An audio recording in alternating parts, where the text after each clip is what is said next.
അതിന്റെ ഓർഡർ കർത്താവ് തന്നെ പറഞ്ഞത്. അതുകൊണ്ട് പുരുഷൻ അപ്പനെയും അമ്മയെയും, ഈ ഏരിയയിലെങ്ങും കല്യാണം ഇല്ലയോ? ഇത് വായിപ്പിക്കുന്നതല്ലയോ? വായിപ്പിക്കുന്നത്. അതുകൊണ്ട് പുരുഷൻ അപ്പനെയും അമ്മയെയും വിട്ട് ഭാര്യയോട് പറ്റിച്ചേരും. പിന്നെ ഇരുവരും, ഇതാ ഓർഡർ, വിടുക, പറ്റിച്ചേരുക, ഒരു ദേഹമാകുക. ദൈവം വെച്ച ഓർഡറാ. എല്ലാം ഇപ്പം വിവാഹമോചനമാണ്. എന്നാ ഓർഡർ തെറ്റി? പാശ്ചാത്യ നാടുകളിലായിരുന്നു ഇത് പണ്ട്. ഇപ്പൊ അവിടെ അധികം ഇല്ല. അവിടെ ഇല്ല. അവിടെ ഇല്ലാത്ത എന്നാന്ന് വെച്ചാൽ കല്യാണം നടക്കുന്നില്ല. കൊച്ചങ്ങളാരും ഇല്ല, പിള്ളേരവിടെ ഇല്ലേ? അവരുടെ കാര്യമല്ലേ പറഞ്ഞേ. അവിടുത്തെ മിക്ക പിള്ളേർ ഇപ്പം കല്യാണം, അതുകൊണ്ട് അവിടെ ഡിവോഴ്സ് കേസ് ഇല്ല. അതാ അവിടെ കുറഞ്ഞു. പക്ഷെ നമ്മുടെ ഇവിടെ കൂടി. അതിനാ കൂടാൻ കാര്യം ഓർഡർ തെറ്റി. ദൈവം വച്ചിരിക്കുന്ന ഓർഡർ വിടുക, പറ്റിച്ചേരുക, ഒരു ദേഹമാകുക. ഇത് നേരെ ആദ്യം ഒരു ദേഹമായിട്ട് അങ്ങ് നടക്കും. ബീച്ചിലും വേണ്ടാത്തടത്തും ചെടിയുടെ കീഴേയും ഒന്നും അറിയാൻ മേല. പഠിക്കാനൊക്കെ വിടുമ്പോഴേ ഇതിലൊക്കെ പോകുമ്പോഴേ അങ്ങ് പോകുക. ഞെട്ടിക്കുന്ന വാർത്തയാ. റൂം എടുത്ത് വരാ താമസിക്കുന്ന പഠിക്കാൻ പോകുന്നവരെ. എല്ലാവരുടെയും കാര്യമല്ല കേട്ടോ. ഫീസിന്റെ പേര് പറഞ്ഞ് മാതാപിതാക്കളുടെ കാശ് ചോദിക്കും. നിങ്ങൾ എങ്ങനെയാലും രക്ഷപ്പെട്ടെന്നോർത്ത് കള്ളക്കടം മേടിച്ച് കൊടുക്കുക. എല്ലാവരുമല്ല, നല്ല കുഞ്ഞുങ്ങളുണ്ട്. തെറ്റിപ്പോകുന്നവരെ ശപിക്കരുത്, ആത്മാർത്ഥമായി പ്രാർത്ഥിക്കണം. കുഞ്ഞുങ്ങളെ ചതിക്കപ്പെടാതിരിക്കുവാൻ, നശിച്ചു പോകാതിരിക്കാൻ, നഷ്ടപ്പെട്ടു പോകാതിരിക്കാൻ വളരെ ആത്മാർത്ഥമായി പ്രാർത്ഥിക്കണം. പേര് വന്ന് ഞാൻ പറയുന്നില്ല, 2 പേര് ഒന്നിച്ച് 3 കൊല്ലം ജീവിച്ചു. പഠിക്കാൻ വിട്ടതാ. എവിടാന്നോ എന്തുവാന്നോ ഒന്നും പറയത്തില്ല. 3 കൊല്ലം അവര് വെളി റൂം എടുത്തന്നെ പഠിക്കാൻ വിട്ടതാ. അവനും അവളും. വീട്ടുകാരിതൊന്നും അറിയുന്നുമില്ല. ഞാൻ ദൃഷ്ടാന്തമായിട്ട് ഒരു സംഭവമാണ്. നാളുകൾ കഴിഞ്ഞു, പഠിത്തമെല്ലാം കഴിഞ്ഞ് എല്ലാം പഠിച്ചു. പഠിത്തമെല്ലാം കഴിഞ്ഞ് വന്നപ്പം പെണ്ണിന് കല്യാണം. അവള് പറഞ്ഞു ഒക്കത്തില്ല ഇനി. അപ്പം ചെറുക്കൻ പെന്തിക്കോസാ, പെണ്ണ് വേറൊരു വിഭാഗത്തില്ല. പ്രശ്നമായി. അപ്പൊ ചെറുക്കന് നല്ല ആലോചന വന്നു. അമേരിക്കന്നും കാനഡയൊന്നുമല്ല. അപ്പൊ യവൻ ന്യൂട്രല് അവളെ തട്ടിയച്ച്, നാടൻ ഭാഷ പറഞ്ഞ പുളുങ്കൊപ്പേ കയറി പിടിക്കാനില്ലെങ്കിൽ. അപ്പൊ അവള് പറഞ്ഞു, നീ എന്നെ കൂടാനെങ്ങാനും 3 കൊല്ലം എൻ്റെ കൂടെ നീ ജീവിച്ചതാ. എന്നെ കൂടാതെ നീ കല്യാണം കഴിച്ച നിന്റെ തന്തയുടെയും പേര് എഴുതി വെച്ചു ഞാൻ തൂങ്ങിച്ചാകുമെന്ന് പറച്ചു. അവസാനം കല്യാണം നടത്താതിരിക്കാൻ പറ്റുമോ? പിറ്റേന്ന് കല്യാണത്തിന്റെ തലേന്ന് അവളെ എങ്ങാണ്ട് കൊണ്ട് കുളത്തിനകത്ത് മുക്കി, കോഴിയെ മുക്കും പോലെ. മുക്കിയെന്ന് സ്നാനമെന്നൊന്നും പറയാനൊക്കത്തില്ല. അവളെ കൊണ്ട് മുക്കിയെന്നത് അതാണോ സ്നാനം? മുക്കി. സ്നാനം വേറെ. കല്യാണം നടത്താൻ സെൻട്രൽ പാസ്റ്ററെ വിളിച്ചു. അയാളോടെന്നാ ഇത് പറഞ്ഞു കൊടുക്കണ്ടേ, പരിവക്കേടാന്ന്. ഇവർക്ക് ഇച്ചിരി കാശുള്ളത് കൊണ്ട് അയാൾ ഉടനെ ഇളകി. അയാൾ പറഞ്ഞു, വാത്സല്യ, മകനെ ഓർക്കുമ്പോൾ എൻ്റെ ഉള്ളം തുടിക്കുന്നു. പിന്നെ അയാൾക്ക് ഭയങ്കര തുടിപ്പാ. കാരണം കൊടുത്തു നന്നായിട്ട്. അതല്ല രസകരം, അതല്ല. പുള്ളി എഴുന്നേറ്റ് പറഞ്ഞു, ഈ വാത്സല്യ മകളെ ഓർക്കുമ്പോൾ ഞാൻ ദൈവത്തെ സ്തുതിക്കുന്നു. ഈ വിശ്വാസത്തിന് വേണ്ടി ഏകയായിട്ട് ആ വീട്ടിൽ നിന്ന് കൊച്ചുങ്ങൾ അവിടെ 100 ചിരിച്ചിരിക്കുക. ദൈവമേ, വിഡ്ഢി ഇതൊന്നും അറിയുന്നില്ലല്ലോ എന്ന്. ഉള്ള കാര്യമാ. പേരും സ്ഥലവും ഒന്നും പറയത്തില്ല. വെറുതെ എന്തിനാ? ഉണ്ടെന്ന്. ഞായറാഴ്ച അവള് പിന്നെ സമയം വന്ന അവള് ആഭരണമെല്ലാം ഇട്ടുകൊണ്ട് വന്ന് പറഞ്ഞു, എടി മോളെ, ഇത് ചുണയുണ്ട് എന്നെ കൊണ്ട് നൂരിക്കാനെന്ന്.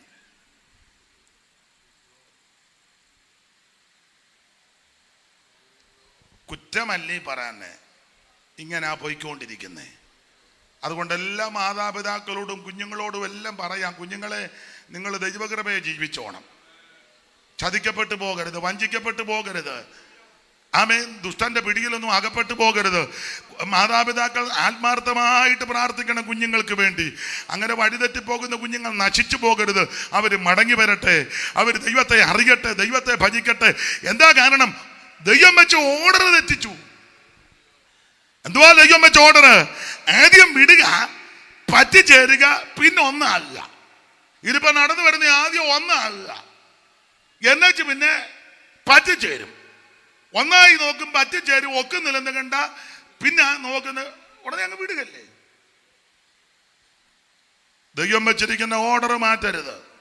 അതെ, അതങ്ങനെ വേറൊരു വിഷയം. നമുക്ക് നമ്മളെടുത്ത ഭാഗത്തേക്ക് വരാം. അപ്പൊ ആത്മാവ്, പ്രാണൻ, ദേഹം. ഒന്ന് ആത്മരക്ഷ, രണ്ട് പ്രാണരക്ഷ, മൂന്ന് ദേഹരക്ഷ. അപ്പൊ തുടക്കം ആത്മരക്ഷയാ, അതിനാ പ്രാധാന്യം. മറ്റൊരുത്തനും രക്ഷയില്ല, യേശുക്രിസ്തു മാത്രമാ രക്ഷകൻ. കർമ്മമാർഗം കൊണ്ടോ, പുണ്യപ്രവൃത്തി കൊണ്ടോ, ദാനധർമ്മം കൊണ്ടോ, നേർച്ച കാഴ്ച കൊണ്ടോ, ആചാര്യ അനുഷ്ഠാനങ്ങൾ കൊണ്ടോ, പാരമ്പര്യം കൊണ്ടോ, മാമൂല് കൊണ്ടൊന്നും രക്ഷിക്കപ്പെടുകയില്ല. രക്ഷിക്കപ്പെടാൻ ഒറ്റ വഴി, ഒറ്റ മാർഗം, ഒരേ ഒരു വ്യക്തി, നസറേയനാകുന്ന യേശുക്രിസ്തു. ഇന്ന് രാത്രി ആ കർത്താവ് നമ്മുടെ നടുവിലുണ്ട്. 5 പൈസ മുടക്കാതെ യേശുവിനെ ഉള്ളത്തിൽ ഏറ്റെടുത്ത് രക്ഷാനിർണയം പ്രാപിച്ചു വേണം ഇവിടുന്ന് കടന്നു പോകാൻ. സ്തോത്രം. ഒരു മാനസാന്തരം ഉണ്ടാകണം. ദൈവത്തിന് മഹത്വം. അപ്പോൾ ആത്മരക്ഷ. പക്ഷെ ദുഃഖകരമെന്ന് പറയട്ടെ, പണ്ട് അച്ഛൻ പറഞ്ഞതുപോലെ കടമെടുത്ത് പറയുക, നമ്മളെല്ലാം ആത്മരക്ഷയല്ല തുടങ്ങിയത്.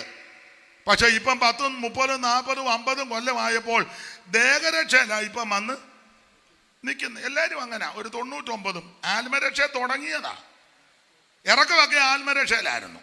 അതിലെ ചില പറഞ്ഞു, അയ്യോ ഞാൻ കിഴക്കേത്തെരുവിൽ നിന്ന് ഇറങ്ങിയപ്പം നല്ല ഇറക്കവാ, ആത്മരക്ഷയിലാ ഇറങ്ങിയത്. ഇപ്പോൾ 25, 30 കൊല്ലമായപ്പോൾ ദേഹരക്ഷയിലാ വന്ന്. ആത്മരക്ഷ തുടങ്ങിയപ്പോൾ അന്ന് സമയം വിഷയമല്ല, ഭക്ഷണം വിഷയമല്ല, കിടക്കുന്നത് വിഷയമല്ല, യാത്ര ചെയ്യുന്ന വണ്ടി വേണ്ട, വാച്ച് വേണ്ട, കൂട്ട് വേണ്ട, ടോർച്ച് വേണ്ട, ചപ്പല് വേണ്ട, മാച്ച് എന്ന് ഒന്നും വേണ്ട, പെർഫ്യൂം വേണ്ട. ചില ആൾക്കാർ ഞാൻ ഇന്നതെ യൂസ്, ഇന്ന എന്തുവാ അതിന് പറയുന്നത്, ഇന്ന കമ്പനി അല്ലല്ലോ, അതിന് വേറെ പേര് പറയുമല്ലോ, ഇതിൻ്റെ ബ്രാൻഡ്. എനിക്ക് ഇംഗ്ലീഷ് വശമില്ല. ഞാൻ ഇന്ന ബ്രാൻഡ്, ആ ബ്രാൻഡ് കിട്ടി അടിച്ചെങ്കിലേ പുള്ളി വെളിയിൽ ഇറങ്ങുവോളന്ന്. ഇപ്പം പണ്ട് കുട്ടിക്കൂറ എടുത്ത് മൊത്തം തൂത്തുവാരി നടന്നവനാ. ഇപ്പോഴത് തൂക്കണമെന്നൊന്നും ഞാൻ പറയുന്നില്ല, സാഹചര്യം അനുസരിച്ച് പൊക്കോ. പക്ഷേ അന്ന് ഇതൊന്നും വിഷയമല്ല. വണ്ടിയൊന്നും വിഷയമല്ല, വാഹനം വിഷയമല്ല, ഭക്ഷണം വിഷയമല്ല, യോഗവൽപ്പം മുമ്പോട്ട് പോയ വിഷയമല്ല, നടക്കുന്ന വിഷയമല്ല, ഇതൊന്നും. അന്നത്തെ ഏറ്റവും വലിയ വിഷയം ആത്മീക വിഷയമാണ്. അത് തുടക്കത്തിൽ. പക്ഷേ ആമൻ ദൈവം ആ സ്ഥിതിക്കെല്ലാം മാറ്റം വരുത്തി. നന്മ തന്നു, വണ്ടി തന്നു, വീട് തന്നു, ജോലി തന്നു, കുഞ്ഞുങ്ങളെ പല രാജ്യങ്ങളിൽ അയച്ചു. ഭൗതിക സ്ഥിതികൾക്കെല്ലാം ദൈവം മാറ്റം വരുത്തി. ഇതെല്ലാം വന്ന് ശുശ്രൂഷയിലുമൊക്കെ മെച്ചോ, മേന്മയും നന്മയൊക്കെ തന്നു. ഇപ്പം വന്ന് ദേഹരക്ഷയിലാണ് നിർത്തിയേക്കുന്നത്. അതിന് 1-2 ഉദാഹരണം. എല്ലാവരും കൈ അടിക്കുമ്പോൾ അടിക്കുകയല്ല, ഇങ്ങനെ ഇരിക്കും. അതിന് ഡോക്ടർ പറഞ്ഞു അധികം ദേഹരക്ഷയാ, സ്ട്രെയിൻ ചെയ്ത്. അതാ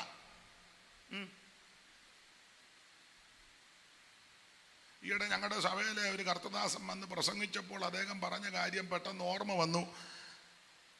ഒരു ഡോക്ടർ, നല്ല വലിയ ഉന്നതമായ ഒരു ഡോക്ടർ അദ്ദേഹത്തോട് പറഞ്ഞു, പണ്ട് ഈ വീട്ടിലെ അമ്മ ഉമി കരിച്ച് ചിലപ്പോൾ ഉപ്പുമൊക്കെ ചേർത്ത് 2 കുരുമുളകുമൊക്കെ ചേർത്ത് ഈ കണ്ണൻ തേങ്ങായുടെ കിഴുത്ത ഇട്ടേച്ച് അതിനകത്താ ഉമിക്കരി നിറയ്ക്കാൻ. വലിയ ചിരട്ട തേങ്ങയുണ്ട്, അതിൻ്റെ വെള്ളമെല്ലാം ഊറ്റി തേങ്ങയെല്ലാം എടുത്ത് വെച്ച് അതിങ്ങനെ കിടിച്ച് അതിനകത്താ ഉമിക്കരി. അതാ മുളയുടെ അറ്റത്ത് കുടുക്ക, അതിനകത്താ ഉമിക്കിരി.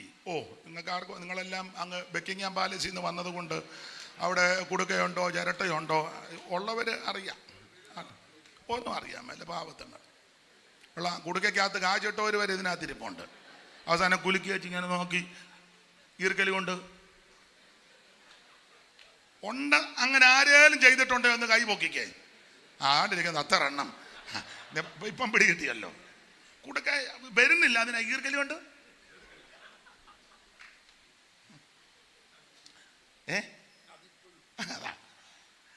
അപ്പൊ ഈ കുടുക്കകത്ത് ആ ഉമിക്കിരി കൊണ്ട് പല്ല് തേക്കും.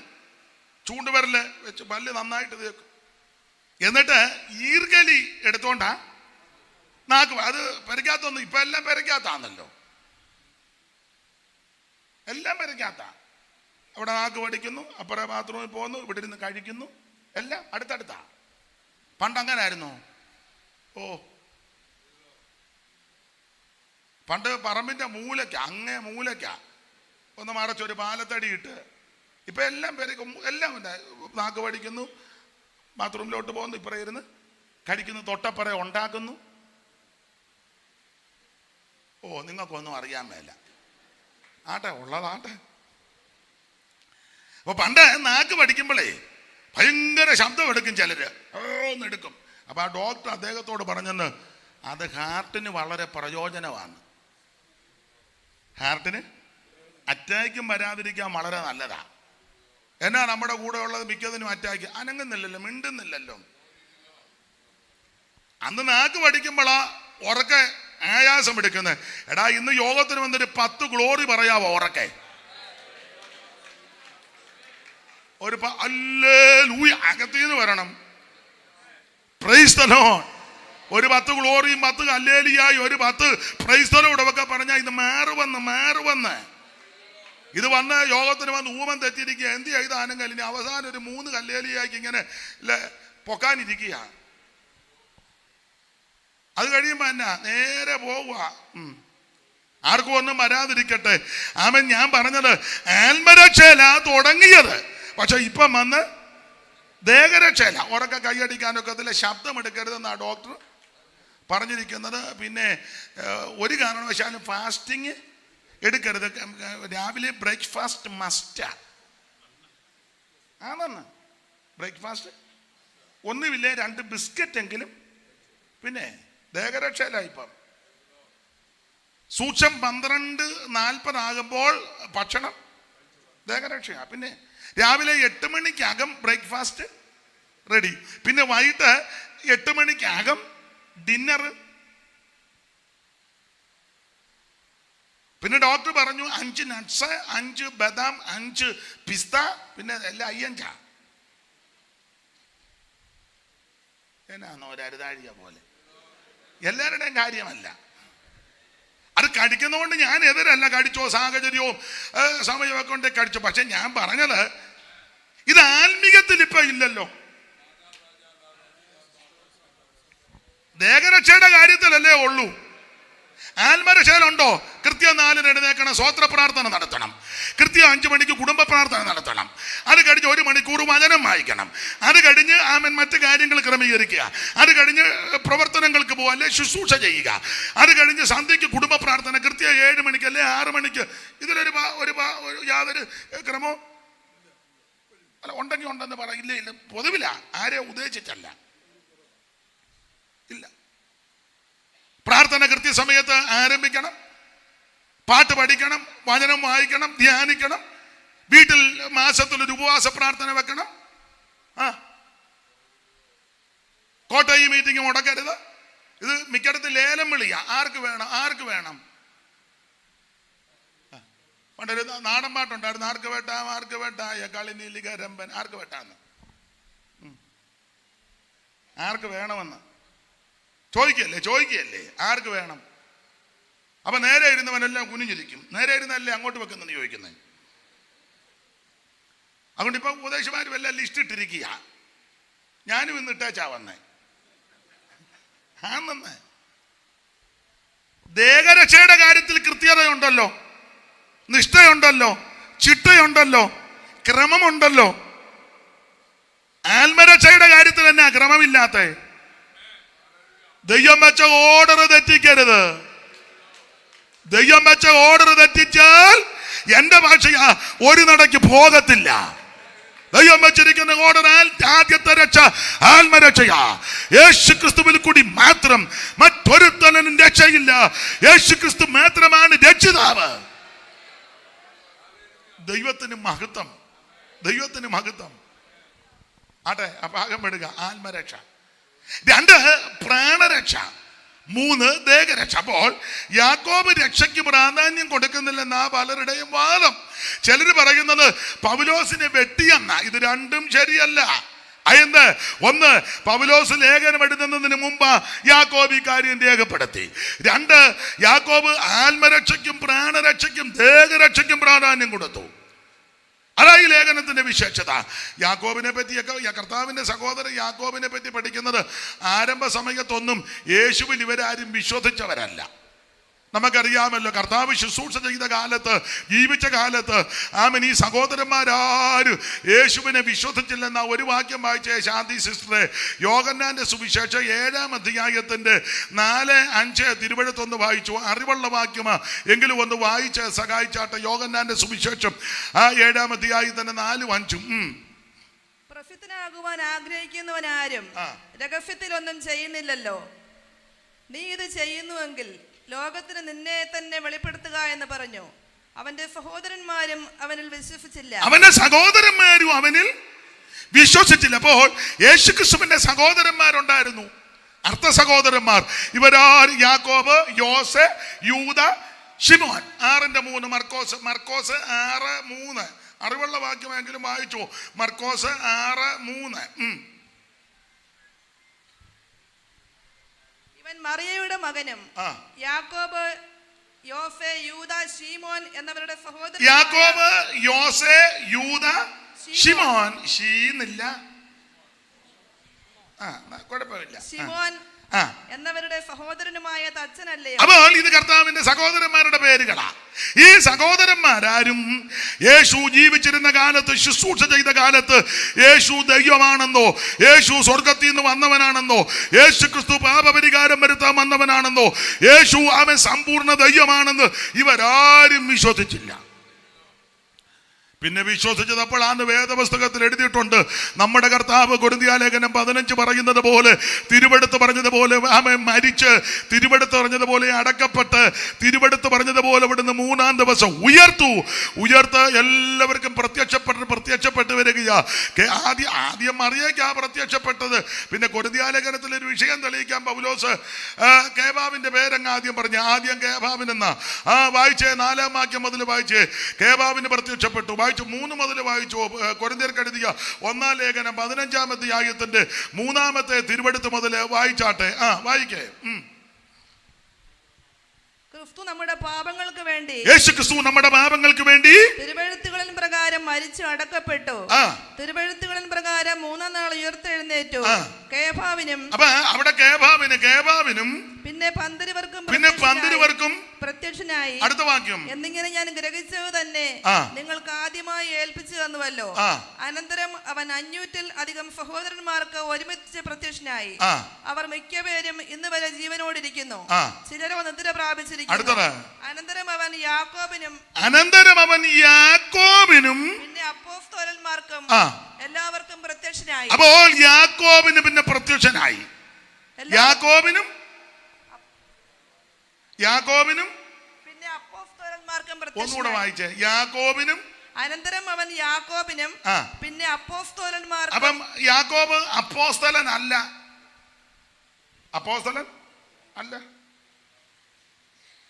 അപ്പോസ്തലന്മാരെ കർത്താവ് തെരഞ്ഞെടുത്തല്ലോ, 12 പേരെ. അത് ഇന്നലെ ഞാൻ പ്രസംഗിച്ച പറഞ്ഞു. 12 പേരെ തെരഞ്ഞെടുത്തത് എന്തിനാ? 3 കാര്യമായി എഴുതിയേക്കുന്നത്.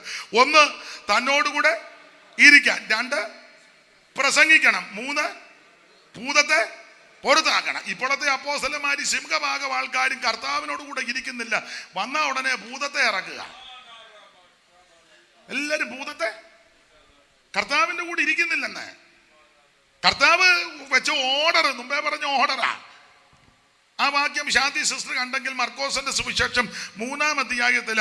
ഞാൻ റെഫറൻസ് അങ്ങ് മറന്നു. 13 അല്ലയോ തോമസ് കുട്ടിച്ച? വായിച്ചേ സിസ്റ്ററെ. 3:13 മർക്കോസ്. പെട്ടെന്ന് വായിച്ചു. പിന്നെ അവൻ മലയിൽ കയറി തനിക്ക് ബോധിച്ചവരെ അടുക്കൽ വിളിച്ചു. അവർ അവന്റെ അരികെ വന്നു. അവൻ തന്നോടുകൂടെ ഇരിപ്പാനും അതാ ഓർഡർ. തന്നോടുകൂടെ ഇരിപ്പാനും പ്രസംഗിക്കേണ്ടതിന് അയക്കാനും ഭൂതങ്ങളെ പുറത്താക്കുവാനും അധികാരമുണ്ടാകുവാനും ഇതാ ഓർഡർ. അപ്പൊ ആദ്യത്തെ ഓർഡർ തന്നെ കർത്താവിന്റെ കൂടെ ഇരിക്കണം. ഇത് കർത്താവിൻ്റെ കൂടെ പലരും ഇരിക്കുന്നില്ല. എല്ലാവരും പ്രസംഗിക്കുക. പോയിന്റാ, 4 പോയിന്റ്, 3 പോയിന്റ്. ഇതിന്റെ ഗ്രീക്ക്, ഹീബ്രു, അത് തെറ്റാനൊന്നുമല്ല, അങ്ങ് പ്രസംഗമാണ്. പ്രസംഗിക്കരുതെന്നല്ല, കർത്താവിൻ്റെ കൂടെ ഇരുന്നേച്ച് വേണം പ്രസംഗിക്കാൻ. കർത്താവിൻ്റെ കൂടെ ആദ്യം ഇരിക്കണം. ഇതിപ്പം കർത്താവിൻ്റെ കൂടെ ഇരിക്കുന്നില്ല, മുഴുവൻ ഗൂഗിളിനകത്ത് കയറിയിരിക്കുക, നെറ്റിനകത്ത് കയറിയിരിക്കുക, പിന്നെ അതിനകത്തിരുന്നെല്ലാം അങ്ങ് റിസർച്ചാണ്. കർത്താവിൻ്റെ കൂടെ ഇരിക്കാൻ, എന്നിട്ട് കർത്താവിനോട് നമ്മൾ പ്രസംഗിക്കാൻ പോകുമ്പോൾ ഒരു വാക്ക് പ്രാർത്ഥന, കർത്താവ് അടിയൻ കടന്നു പോകുന്നു, കൂടെ ഇരിക്കണം. കർത്താവ് ചോദിക്കുക, നീ എൻ്റെ കൂടെ എത്ര നേരം ഇരുന്നേച്ചായി പോകുന്നേ പൊത്തക കൊടുത്തോണ്ടേ? കർത്താവ് ചോദിക്കുകയല്ലേ? അയ്യോ, കർത്താവ് ചോദിക്കും, ഞാൻ നിന്റെ കൂടെ വരണമെന്ന്, കൂടിരിക്കണമെന്ന് നീ പറയുന്നുണ്ട്, നല്ല കാര്യം വരും, നീ എൻ്റെ കൂടെ ഇരുന്നോ? രാവിലെ എഴുന്നേറ്റ് വെളുപ്പിനെ എഴുന്നേറ്റ് ഇരുന്നോ? സ്വോത്ര പ്രാർത്ഥന നടത്തിയോ? നീ ജാഗരണ പ്രാർത്ഥന നടത്തിയോ? പോരാടി പ്രാർത്ഥിച്ചോ? ആത്മാവിൽ നിറഞ്ഞോ? ഏതപ്പാ ഗോതമംഗലം ആട്ടെ, ആ ഭാഗം വിടുക. കർത്താവിൻ്റെ കൂടെ ഇരിക്കണം. അപ്പോൾ ഈ 3.5 വർഷത്തെ ശുശ്രൂഷയിൽ ഈ സഹോദരന്മാർ യേശുവിൽ വിശ്വസിച്ചില്ല. എന്നാൽ ഉയർത്തെഴുന്നേറ്റ് യേശു ക്രിസ്തു പ്രത്യക്ഷപ്പെട്ട് വന്നപ്പോൾ യാക്കോബിന് പ്രത്യക്ഷപ്പെട്ടു. ഞാൻ എപ്പോഴും പറയും, യാക്കോബിന് പ്രത്യക്ഷപ്പെട്ടപ്പോൾ, എൻ്റെ ഭാഷയാ, കളി മാറി. യാക്കോബിന്റെ സഹോദരന്മാരോടെല്ലാം പറഞ്ഞു, അയ്യോ, നമ്മൾ ഉദ്ദേശിച്ച ആളല്ല, അവിടുന്ന് ദൈവമാ, യേശു ക്രിസ്തു ദൈവമാ. നമ്മളൊരു ബായി കിടക്കുകയോ, ഒരു പാത്രത്തിൽ കഴിക്കുകയോ, ഒരു വീട്ടിൽ പാർക്കുകയോ, ഒന്നിച്ച് ജോലി ചെയ്ത് നമ്മുടെ മൂത്ത സഹോദരനായിട്ട് നമ്മൾ കാണുകയോ ഇടപെടുകയോ, നമ്മുടെ ഒരമ്മയുടെ വയറ്റിൽ നിന്നാണ് നമ്മളെല്ലാം വന്നത്. അതുകൊണ്ട് നമ്മൾ ധരിച്ചത് നമ്മുടെ ഒരു സഹോദരൻ, പിന്നെ ഇച്ചിരി വിശേഷതയൊക്കെ പുള്ളിക്ക് ഉണ്ട് എന്നൊക്കെയാണ് നമ്മൾ ചിന്തിച്ച. പക്ഷെ അങ്ങനല്ല സഹോദരന്മാരെ. യോസയോടും യൂദയോടും ശിമോനോടും പറഞ്ഞു, നമ്മൾ ഉദ്ദേശിച്ചയാളല്ല. അതെന്നാ കൊച്ചേട്ടാ? അയ്യോ, അവിടുന്ന് ദൈവമാ. എങ്ങനെ അറിയാ? ഇന്നലെ എനിക്ക് പ്രത്യക്ഷപ്പെട്ടു, എനിക്ക് യേശു പ്രത്യക്ഷപ്പെട്ടു. ഇന്ന് രാത്രി എന്നെ കേൾക്കുന്ന പ്രിയരെ, നമ്മൾ ഒത്തിരി മസില് പിടിക്കൊന്നും വേണ്ട. യേശു ഒന്ന് പ്രത്യക്ഷപ്പെട്ടാ മതി. ഒത്തിരി മസില് പിടിക്കണ്ട. നിന്റെ സമീപത്തുള്ളവൻ യേശു ഒന്ന് പ്രത്യക്ഷപ്പെടട്ടെ. നിന്റെ സഹോദരങ്ങൾക്ക് യേശു ഒന്ന് പ്രത്യക്ഷപ്പെടട്ടെ. നിന്റെ കുടുംബത്തിലുള്ളവർക്ക് യേശു ഒന്ന് പ്രത്യക്ഷപ്പെടട്ടെ. ദേശത്ത് ഞാൻ എൻ്റെ ഭാഷ പറയാ, എന്തിനാ ദൈവമക്കൾ വെപ്രാളപ്പെടുന്നേ? എന്തിനാ വെപ്രാളപ്പെടുന്നേ? ഇതിപ്പം വെപ്രാളവും പരവേഷവും കയറിയ എന്തെല്ലാം വിഡിത്തമാ വിളിച്ച് വചനത്തിന് നിരക്കാത്തതൊക്കെയാ ഇപ്പൊ പറയാന്. നമുക്ക് MLA വേണം, MP വേണം, എന്താ അത്യാവശ്യമാണെന്ന് അറിഞ്ഞില്ലേ? എന്നതിനാ?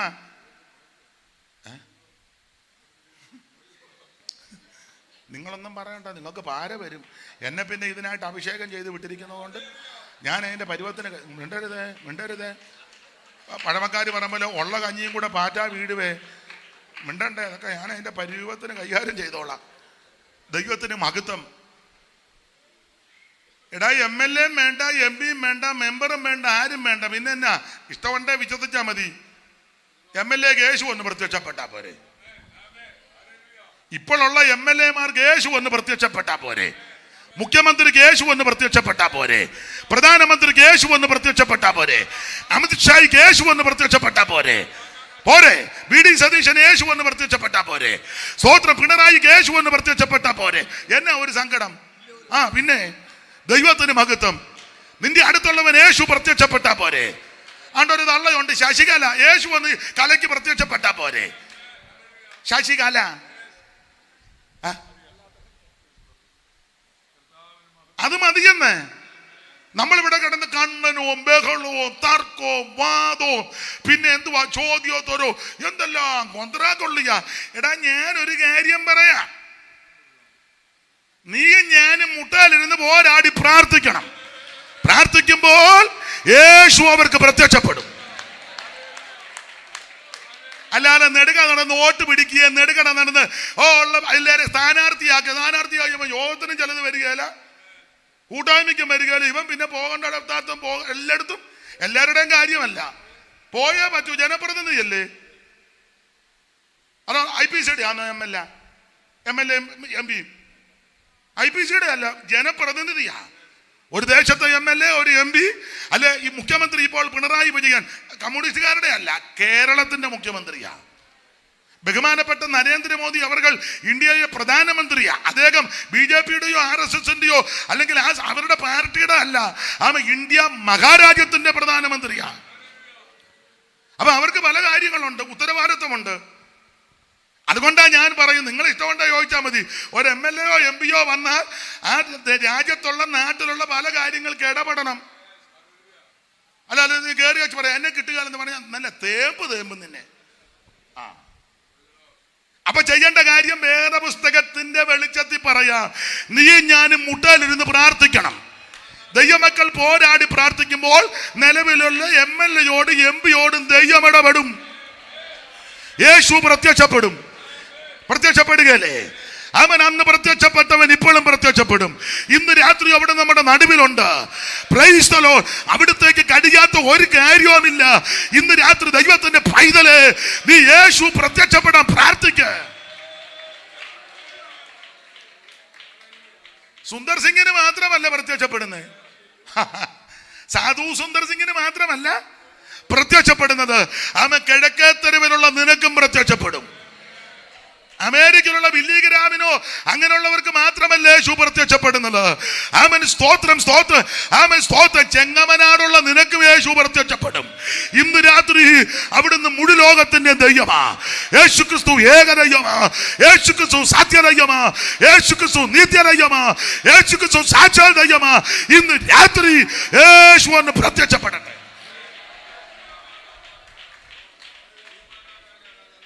ഉയർത്തെഴുന്നേറ്റ ക്രിസ്തു പ്രത്യക്ഷപ്പെടുന്ന മേദിയനുയായികൾക്കും പ്രത്യക്ഷനായി പ്രിയ ദിനമോദി.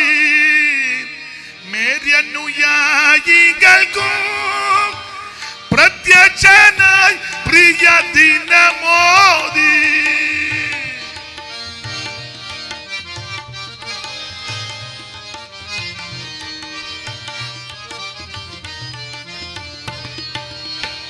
മേദ്യനുയായികൾക്കും പ്രത്യക്ഷനായി പ്രിയ ദിനമോദി. ഉയർത്തെഴുന്നേറ്റൊരു വാർത്ത മത്സോദരവൃന്ദത്തോടറിയിക്കുവീ. സ്വർലോകരാജൻ, സ്വർലോകരാജൻ, സ്വർലോകരാജൻ, ആ സ്വർലോകരാജൻ, സ്വർലോകരാജൻ, സ്വർലോകരാജൻ. അതിശയമേ മെരുകിലുരുവായി മഹിമയിൽ വീണ്ടവനെ. സ്വർലോകരാജൻ, സ്വർലോകരാജൻ, സ്വർലോകരാജൻ.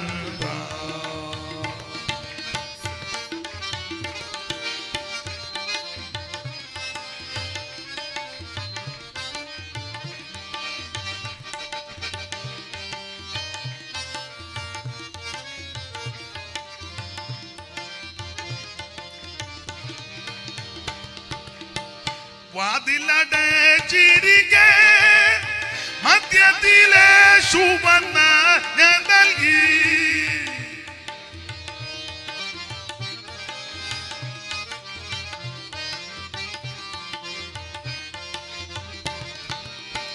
വാതിലടച്ചിരിക്കെ മധ്യത്തിലെ ശുഭന്ന ഞാൻ നൽകി. അഞ്ചിടാതെ നിങ്ങൾ ധൈര്യപ്പെട്ടിടുവിൻ, എന്നും ഞാൻ കൂടെയുണ്ട്. അഞ്ചിടാതെ നിങ്ങൾ ധൈര്യപ്പെട്ടിടുവിൻ, എന്നും ഞാൻ കൂടെയുണ്ട്. സ്വർലോകരാജൻ, സ്വർലോകരാജൻ, സ്വർലോകരാജൻ, ആ സ്വർലോകരാജൻ, സ്വർലോകരാജൻ, സ്വർലോകരാജൻ. കരമുയർത്തി ദൈവത്തെ മഹത്വപ്പെടുത്ത്. ഇന്ന് രാത്രി എന്നെ കേൾക്കുന്ന പ്രിയരെ, നിരാശപ്പെടേണ്ട, ചഞ്ചലിക്കരുത് കേട്ടോ. യേശു എന്ന് പ്രത്യക്ഷപ്പെട്ടാ മതി. ഈ സഹോദരന്മാരും യേശുവിൽ വിശ്വസിച്ചവരല്ല. പക്ഷേ ഉയർത്ത ക്രിസ്തു പ്രത്യക്ഷപ്പെട്ട, എന്റെ ഭാഷയാ, കളി മാറി. എന്തിനാ ഇങ്ങനെ മസിൽ പിടിക്കുന്നത്? പെന്തിക്കോസുകാർ ചെറുക്കൊന്ന് പരവേശമാ, ആര് ഭരിക്കുന്നു, അവര് ഭരിക്കുന്നു. എടാ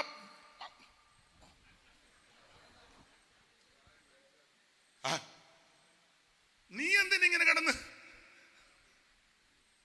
യേശു പ്രത്യക്ഷപ്പെട്ടാ മതി, യേശു പ്രത്യക്ഷപ്പെട്ടാ മതി. അധികാരികൾക്ക് യേശു എന്ന് പ്രത്യക്ഷപ്പെട്ടാ മതി എന്ന്, ഭരണകർത്താക്കൾക്ക് യേശു എന്ന് പ്രത്യക്ഷപ്പെട്ടാ മതി. അല്ല, ഭരണപക്ഷത്തിനും പ്രതിപക്ഷത്തിനും യേശു എന്ന് പ്രത്യക്ഷപ്പെടട്ടെ. യേശു ആരുടെയും കുത്തകയല്ലല്ലോ, യേശു മുഴുലോകത്തിന്റെ ദൈവമാ. നിന്റെ കുടുംബത്തിൽ പ്രതികൂലമായി നിൽക്കുന്നവർ കാണും, പക്ഷേ അവരെ ശപിക്കും വേണ്ട, പരാജയം വേണ്ട, എതിർക്കണ്ട, പ്രാർത്ഥിക്ക്. എന്റെ ദൈവമേ ഒന്ന് വെളിപ്പെടണേ. അയലത്തുള്ളവർ ചിലപ്പോൾ പ്രശ്നമുള്ളവരായിരിക്കും, അവരെ ശപിക്കുകയും പരാജയം മഴക്കൊണ്ടാക്കാൻ പോകണ്ട. ഇവിടെ ഇരുന്ന് പ്രാർത്ഥിച്ചാൽ മതി, എനിക്ക് പ്രത്യക്ഷപ്പെട്ട യേശുവേ അവർക്കൊന്ന് പ്രത്യക്ഷപ്പെടണം. അവർക്ക് പ്രത്യക്ഷപ്പെടുമ്പോൾ അവര് പിറ്റേന്ന് ഇങ്ങോട്ട് വന്ന് പറയും, ജോർജ് കുട്ടി എന്നോട് ക്ഷമിക്കണം, യേശു എനിക്ക് പ്രത്യക്ഷപ്പെട്ടു. നമ്മൾ ദൈവപ്രവർത്തിക്ക് ഇടം കൊടുക്കുന്നില്ലല്ലോ, നമുക്ക് നേരമില്ലല്ലോ. കാല് വന്ന നായെ പോലെ. ദൈവത്തിന് മഹത്വം. ആട്ടെ, ഞാൻ വിവരിക്കുന്നില്ല. ഇന്ന് ഒരു 12 മണി വരെ പ്രസംഗിച്ചാൽ കൊള്ളാന്നുണ്ട്. ഇല്ല എങ്കിലും പറഞ്ഞ സമയത്ത് നിർത്തും. ഒന്നും നോക്കണ്ട, അതൊക്കെ നിർത്താൻ പോവുക. ദൈവത്തിന് മഹത്വം. വാച്ചിങ് വന്നു തരില്ല, ഞാനങ്ങ് നിൽക്കും. തോസുടിച്ചാൻ്റെ വാച്ചതാ തിരിച്ചു തരാം. ഒത്തിരി സൂചി ഉള്ളത് കൊണ്ട് സമയമായില്ല, കുഴപ്പമില്ല. ദൈവത്തിന് മഹത്വം. അപ്പൊ ശ്രദ്ധിക്കുക, യാക്കോബിന് യേശു എന്ന് പ്രത്യക്ഷപ്പെട്ടപ്പോ കളി മാറി. യാക്കോബ് എന്ന് സഹോദരന്മാരോട് പറഞ്ഞു, ദൈവമെന്ന് പറഞ്ഞു. അതുകൊണ്ട് തന്നെ സഹോദരന്മാരും പിന്നെ ശുശ്രൂഷയിലായി. വിശേഷിച്ച് യൂദ. ഈ യാക്കോബ് മാത്രമാണോ? പൗലോസ് യേശുവിനെ കണ്ടു കഴിഞ്ഞ് യെരൂശലേമിൽ വന്നപ്പോൾ മെയിൻ ആൾക്കാരെ കണ്ടില്ല, യാക്കോബിനെ കണ്ടു. യാക്കോബ് ആ സഭയുടെ പ്രധാനപ്പെട്ട ആളായി. ഒരു കാലത്ത് യേശുവിനെ വിശ്വസിച്ചില്ല, പക്ഷെ യേശു വെളിപ്പെട്ട് കഴിഞ്ഞപ്പോൾ അദ്ദേഹം പിന്നെ വലിയ സഭയുടെ മേലധ്യക്ഷനായെന്നാ ചരിത്രം. എന്താ? യേശു വെളിപ്പെട്ടാ മതി. കർത്താവിന് മഹത്വം ഉണ്ടാകട്ടെ. അത് ഞാൻ വിവരിക്കുന്നില്ല. അങ്ങനെ യാക്കോബ് എഴുതിയ ലേഖനമാണ് നമ്മൾ വായിച്ച രക്ഷയ്ക്ക് പ്രാധാന്യം. ഓടിച്ച് മുമ്പോട്ട് പോകാം. 5 അധ്യായമുണ്ട്, നമുക്കറിയാം. 5 അധ്യായത്തിലും പ്രധാനമായിട്ട് 5 വിഷയമാണ്. 1-ാം അധ്യായത്തിൽ പരീക്ഷയെ സംബന്ധിച്ച്, 2-ാം അധ്യായത്തിൽ പ്രവൃത്തിക്ക് ഊന്നൽ കൊടുത്തുള്ള കാര്യം പറയുക, 3-ാം അധ്യായത്തിൽ നാവിന് നിയന്ത്രണം, 4-ാം അധ്യായത്തിൽ ആത്മീക പോരാട്ടം, 5-ാം അധ്യായത്തിൽ കർത്താവിന്റെ പ്രത്യക്ഷത. 5 വാക്യം വായിക്കണം.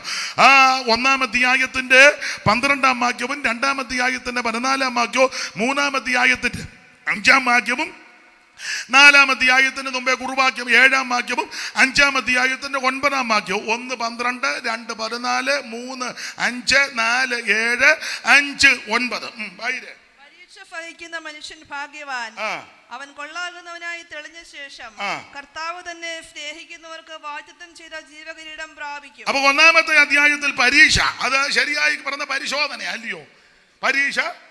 പരിശോധന. ഇനി 2:14. സഹോദരന്മാരെ, ഒരുത്തൻ തനിക്ക് വിശ്വാസമുണ്ടെന്ന് പറയുകയും പ്രവർത്തികൾ ഇല്ലാതിരിക്കുകയും ചെയ്താൽ ഉപകാരം എന്ത്? അപ്പൊ പ്രവർത്തിക്ക് ഊന്നൽ കൊടുക്കുക. ഇനി 3:5. അങ്ങനെ തന്നെ നാവും ചെറിയ അവയവമെങ്കിലും വളരെ വമ്പ് പറയുന്നു. വലിയ വമ്പ് പറയുന്നു. നാവ് ഒരു തീയാണെന്ന് എഴുതിയേക്കുന്നത്. കുറഞ്ഞ തീ എത്ര വലിയ കാട് കത്തിക്കുന്നു. എത്ര ഇപ്പൊ കത്തിച്ചോണ്ടിരിക്കുന്നത് ഉള്ള വാട്സപ്പിനകത്തൂടെ അതിനെക്കൊണ്ടെല്ലാം കത്തിക്കുകയല്ല, നിന്ന് കത്തിക്കുക. സ്തോത്രം. സമയം കിട്ടുകയാണെ വരാം ആ ഭാഗത്ത്. ഇനി 4:7 നമ്മുടെ കുറുവാക്യമാ, ആത്മിക പോരാട്ടമാ. 4:7. ആകയാൽ നിങ്ങൾ ദൈവത്തിന് കീഴടങ്ങുവീൻ, പിശാചിനോട് എതിർത്ത് നിൽപ്പീൻ, എന്നാൽ അവൻ നിങ്ങളെ വിട്ടു. അപ്പോൾ സാത്താനോട് എതിർത്ത് നിന്ന് പോരാടി വിജയം കൈവരിക്കണം. 5-ാം അധ്യായത്തിൽ നമ്മുടെ പ്രത്യാശ പുതുക്കുക, യേശുവിന്റെ പ്രത്യക്ഷത. 5:9. സഹോദരന്മാരെ, വിധിക്കപ്പെടാതിരിക്കാൻ ഒരുവന്റെ നേരെ ഒരുവൻ ഞരങ്ങിപ്പോകരുത്. ഇതാ ന്യായാധിപതി വാതിൽക്കൽ നിൽക്കുന്നു. 5:7 ചേർത്ത് വായിച്ചോ. എന്നാൽ സഹോദരന്മാരെ, കർത്താവിന്റെ പ്രത്യക്ഷത. 2 കാര്യത്തിന് യേശു വരിക. ഒന്ന് പ്രത്യക്ഷപ്പെടും, അതിനുശേഷം ഒരു ന്യായാധിപതിയുണ്ട്. ന്യായാധിപതി വാതിൽക്കൽ നിൽക്കുന്നു. അപ്പൊ ശ്രദ്ധിക്കുക, 5 അധ്യായത്തിൽ 5 കാര്യം പ്രധാനമായിട്ട് ഓർപ്പിച്ചു. 1-ാം അധ്യായത്തിൽ പരീക്ഷ. എന്നെ കേൾക്കുന്ന ദൈവമക്കള്, വിവിധ പരീക്ഷകൾ നമുക്കുണ്ടാകും. പരീക്ഷകൾ തളർന്നു പോകരുത്. പരീക്ഷ വരുമ്പോൾ നിരാശപ്പെട്ടു പോകരുത്. പരീക്ഷ കഴിയുമ്പോഴാണ് നീ ശരിയാണോ ഇല്ലയോ എന്ന് അറിയുന്നേ. ഇപ്പൊ കുഞ്ഞുങ്ങൾക്ക് +2-ന്റെ പരീക്ഷ ആരംഭിച്ചു, 10-കാർക്കുമൊക്കെ തുടങ്ങാൻ പോവുക. പരീക്ഷ കഴിയുമ്പോൾ അറിയാം ഇവനെ 1 കൊല്ലം പഠിച്ചതിൻ്റെ എങ്ങനെ ഉണ്ടെന്ന്. എന്നാലും അറിയാം A+ ആണോ അതോ. നന്നായിട്ട് പഠിക്കുന്ന പിള്ളേർക്ക് പരീക്ഷ വരണമെന്നുള്ള ആഗ്രഹമാണ്. വിശേഷിച്ച് പണ്ടൊക്കെ പറയും വലിയ പരീക്ഷ, ഓണപരീക്ഷയും ക്രിസ്തുമസ് പരീക്ഷയും വലിയ പരീക്ഷ. നന്നായിട്ട് പഠിക്കുന്ന എന്നും സ്കൂളിൽ പോവുക, ടീച്ചറിനെ ശ്രദ്ധിക്കുക, പഠിക്കുന്നതെന്നുള്ള പോഷൻ പഠിക്കുക, ഹോംവർക്ക് ചെയ്യുക, അച്ചടക്കത്തോടെ ജീവിക്കുക, അറ്റൻഡൻസ് എന്നും കിട്ടുക, മറ്റു പിള്ളേരോട് വഴക്കുണ്ടാക്കാതിരിക്കുക, മാന്യമായിട്ട് പോകുക, നല്ല വസ്ത്രധാരണം, മാന്യമായ സംസാരം, പെരുമാറ്റം, രീതി, ഇടപാട് എല്ലാമായിട്ട് നന്നായിട്ട് ടീച്ചർമാരെ ബഹുമാനിച്ച് അന്നന്ന് പഠിക്കുന്ന നല്ല പിള്ളേരുണ്ട്. അവരുടെ ആഗ്രഹം എന്നാണെന്നറിയാമോ? വലിയ പരീക്ഷ വരണേ, വലിയ പരീക്ഷ വരണേ, വലിയ പരീക്ഷ വരണേ. ഇടയ്ക്കിടയ്ക്ക് നോക്കും, മാർച്ച് 8, 9, 10 വട്ടം വരച്ചിടും കലണ്ടറെ. പണ്ട് വലിയ പരീക്ഷ. അതാരാ? നന്നായിട്ട് പഠിക്കുന്ന പിള്ളേർ. വേറെ ചില പിള്ളേരുണ്ട്, ക്ലാസ്സിൽ കയറുക, അല്ല പറങ്ങാണ്ടി പെറുക്കുക, അതിൻ്റെ ചവിട്ടിയിരിക്കുക, ഇടവഴി കയറി നടക്കുക, പട്ടിക്കിട്ട് കല്ലെടുത്തെറിയുക,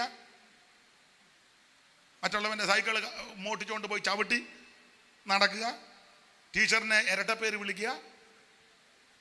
അല്ല, പണ്ടത്തെ രീതിയായി പറഞ്ഞേ.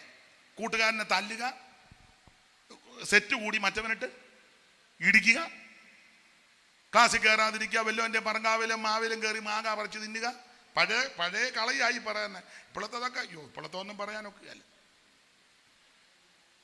അങ്ങനെയുള്ള പിള്ളേര് വലിയ പരീക്ഷ വരുമ്പോൾ അവൻ്റെ ചിന്ത, ദൈവമേ സ്കൂളിന് ആരെല്ലാം തീ വെക്കണേ, ഹെഡ് മാസ്റ്റർ ചത്തു പോണേ, പരീക്ഷാ പേപ്പർ ഈ സ്കൂളിൽ വരുവാൻ ഒരു കാലത്തും.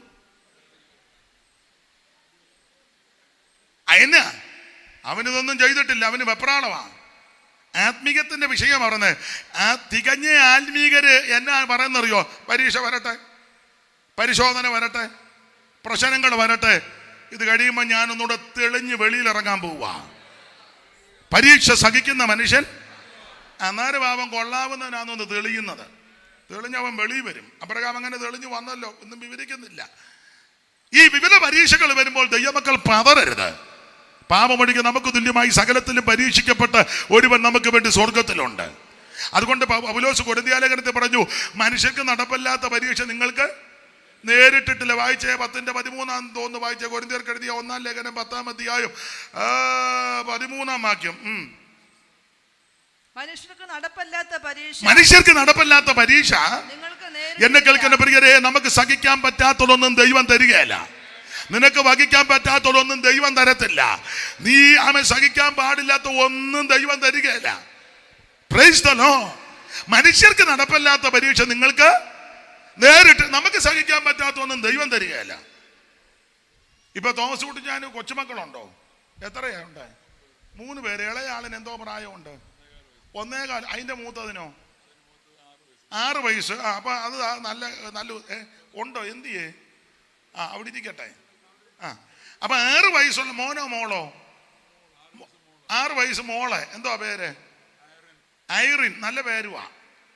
പുള്ളിക്ക് പേരിടാനൊക്കെ അറിയാം. അപ്പോൾ ഐറിനെ ഇവിടെ കൊണ്ടുവന്ന് വെച്ചാൽ ഈ തോമസ് കുട്ടി പാസ്റ്റർ ഐറിന്റെ തലയിലോട്ട് 50 കിലോ ചരക്കെടുത്ത് വെക്കുകയാണെങ്കിൽ തോമസ് കുട്ടി പാസ്റ്റർ നമുക്ക് ഇന്ന് രാത്രി അഡ്മിറ്റ് ആക്കണം. സ്ഥലമൊക്കെ എനിക്കറിയാം. എൻ്റെ വണ്ടിയിലായിരിക്കും കൊണ്ടുപോകുന്നത്. കാരണം ഞാൻ സ്നേഹിക്കുന്നത് കൊണ്ടാണ്. ഇനി അങ്ങനെ വെച്ചോണ്ടിരുന്നാൽ വലിയ വിപത്തുണ്ടാകും. 6 വയസ്സുള്ള ഐറിന്റെ തലയിലോട്ട് 50 കിലോയുടെ ഭാരം ഈ ബഹുമാന്യ കർത്തദാസൻ വെച്ചാൽ കൊച്ചല്ല വിഷയം, ഇദ്ദേഹമാ വിഷയം. മൂത്ത മോൻ എന്തോ പ്രായമുണ്ട്? മോനാണോ മോളാണോ? മോനുണ്ടോ? എന്നെ വിളിച്ചായിരുന്നല്ലോ. അല്ല, തോമസ് കുട്ടിച്ചാൻ്റെ 40 വയസ്സ്. 38 വയസ്സുള്ള ചെറുക്കൻ്റെ തലയിലോട്ട് ഒരു 20 കിലോ സാധനം വെച്ചാൽ പുള്ളിയെ അഡ്മിറ്റ് ചെയ്യണ്ട. അവൻ പറയാ എനിക്ക് ഒക്കാതെ ഞാൻ അവനെ അഡ്മിറ്റ് ചെയ്യണം. വേണ്ടായോ? 20 കിലോ ഭാരമുള്ളൊരു സാധനം. മോൻ്റെ പേരെന്നാ? ജോർജ് തോമസ്. ഇതങ്ങോട്ട് അയ്യോ പപ്പ എന്നെ കൊണ്ടൊക്കത്തില്ലെന്ന് പറഞ്ഞാൽ പുള്ളീനെ നമുക്ക് അഡ്മിറ്റ് ചെയ്യണം. അതിന് വേറെ ചികിത്സയുണ്ട്. നിങ്ങൾക്ക് മനസ്സിലായി കാണും. സ്വർഗത്തിലൊരു പിതാവുണ്ട്. നമുക്ക് വഹിക്കാൻ പറ്റാത്തതൊന്നും നമ്മുടെ തലയിൽ വെക്കത്തില്ല. നിനക്ക് ചുമക്കാൻ പറ്റാത്തതൊന്നും ദൈവം തരികയില്ല. നിനക്കും എനിക്കും വഹിക്കാൻ പറ്റാത്തതൊന്നും ദൈവം തരത്തില്ല. മനുഷ്യർക്ക് നടപ്പല്ലാത്ത പരീക്ഷ നിങ്ങൾക്ക് നേരിട്ടിട്ടില്ല. നമ്മൾ ഏശയ്യാപ്രവചനത്തിൽ വായിക്കുന്നല്ലോ, കരിഞ്ജീരകം മെതിവണ്ടി കൊണ്ടും ജീരകം, അതിന്റെ മേൽ എന്തുവാ ചക്രോ ഉരുട്ടുകയില്ല. ജീരകത്തിന്മേൽ ചക്രവും കരിഞ്ജീരകത്തിന്മേൽ മെതിവണ്ടി കൊണ്ടും. ആ വാക്യം ഒന്ന് വായിച്ച 28-ാം അധ്യായത്തിലല്ലയോ? 28 ഡേവിഡ് പാസ്റ്ററെ, 28 റെഫറൻസ് എത്രയാ? നിലം നിരപ്പാക്കിയിട്ട് അവൻ കരിഞ്ജീരകം വിതയ്ക്കുകയും ജീരകം വിതറുകയും കോതമ്പ് ഉഴവ് പൊളിയിലും യവം അതിനുള്ള സ്ഥലം. അല്ല, വണ്ടി കയറ്റുന്ന വിഷയമായിരിക്കും. വണ്ടി കയറ്റുന്നത് വായിക്കും. കരിഞ്ജീരകം മെതിവണ്ടി കൊണ്ട് മെതിക്കുന്നില്ല. കരിഞ്ജീരകം മെതിവണ്ടി കൊണ്ട് മെതിക്കത്തില്ല. പിന്നെ ജീരകത്തിന്മേൽ വണ്ടിയുടെ ചക്രം ഉരുട്ടുന്നു. ജീരകത്തിന്റെ മണ്ടയിൽ വണ്ടിയുടെ ചക്രം കയറ്റി ഉരുട്ടത്തില്. പിന്നെ എന്തുവാ ജീരകത്തിനും കരിഞ്ജീരകത്തിനും ചെയ്യുന്നത്? അടുത്തത് കരിഞ്ജീരകം വടി കൊണ്ടും. കരിഞ്ജീരകത്തെ ചെറിയ വടി കൊണ്ട് അടിക്കത്തേ ഉള്ളൂ, അത് പൊഴിഞ്ഞിഞ്ഞ് പോരുമെന്ന്. അടുത്തത് ജീരകം കോൽ കൊണ്ട്. അതുകൊണ്ട് തന്റെ ജനത്തെ മെതിവണ്ടി ദൈവം കയറ്റത്തില്ല. അവൻ നിന്റെ മണ്ടയിൽ ദൈവം മെതിവണ്ടി കയറ്റത്തില്ല. അവൻ ചക്രം കയറ്റി നിന്നെ നശിപ്പിക്കത്തില്ല. പിന്നെയോ അവൻ വചനമെന്ന കോലുകൊണ്ട് അവൻ ചിലതായിട്ട് ഒരു അടിയൊക്കെ തരും. എന്തിനാ? അവൻ നീ പൊന്നു പോലെ പുറത്തിറങ്ങാൻ. ഇന്ന് രാത്രി എന്നെ കേൾക്കുന്ന ദൈവ പൈതലേ, നിനക്ക് ദോഷം വരാൻ ദൈവം അനുവദിക്കത്തില്ല. നിനക്ക് അനർത്ഥം വരാൻ ദൈവം അനുവദിക്കത്തില്ല. ഇന്ന് രാത്രി നിന്നെ വിടുവിക്കുന്ന ഒരു ദൈവമുണ്ട്. വിശ്വസിക്കുന്നവർ ദൈവത്തിന് മഹത്വം കൊടുക്ക്. നിന്റെ മണ്ടയ്ക്ക്, ജീരകത്തിന്റെ മണ്ടയ്ക്ക് അവൻ ദൈവം ചക്രം കയറ്റത്തില്ല. Praise the lord. മെതിവണ്ടി കേറ്റത്തില്ല. ഇന്ന് രാത്രി അവൻ പോരാട്ടങ്ങളിൽ കൂടി പോകുന്ന ദൈവത്തിന്റെ പൈതല്, ഇന്ന് രാത്രി ദൈവം നിന്നെ വിടുവിക്കുന്ന രാത്രിയാ.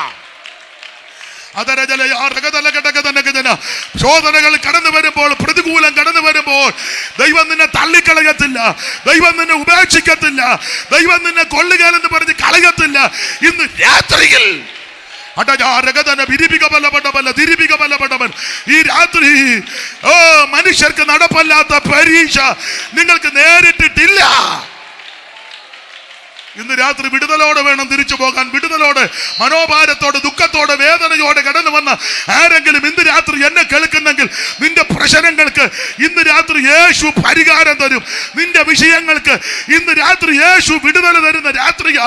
അനുഭവിച്ചു സ്തോത്രം ചെയ്ത് വിടുതലെടുത്ത് വേണം ഇന്ന് രാത്രി തിരിച്ചു പോകാൻ.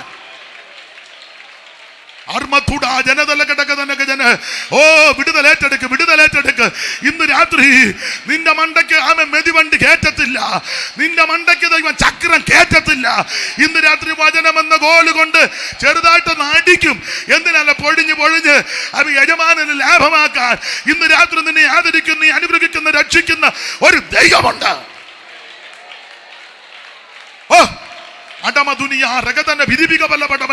ദൈവമക്കൾ വിടുതലെടുത്താട്ട് ഈ സഭയ്ക്ക് വിടുതലാകട്ടെ, ഈ ദേശത്തിന് വിടുതലാകട്ടെ, ഈ കുടുംബങ്ങൾക്ക് വിടുതലാകട്ടെ. ഇവിടെ ഇരുന്ന് ആരാധിക്കുമ്പോൾ നിന്റെ കുടുംബത്തിന് വിടുതലാകട്ടെ, ശുശ്രൂഷകൾക്ക് വിടുതലാകട്ടെ.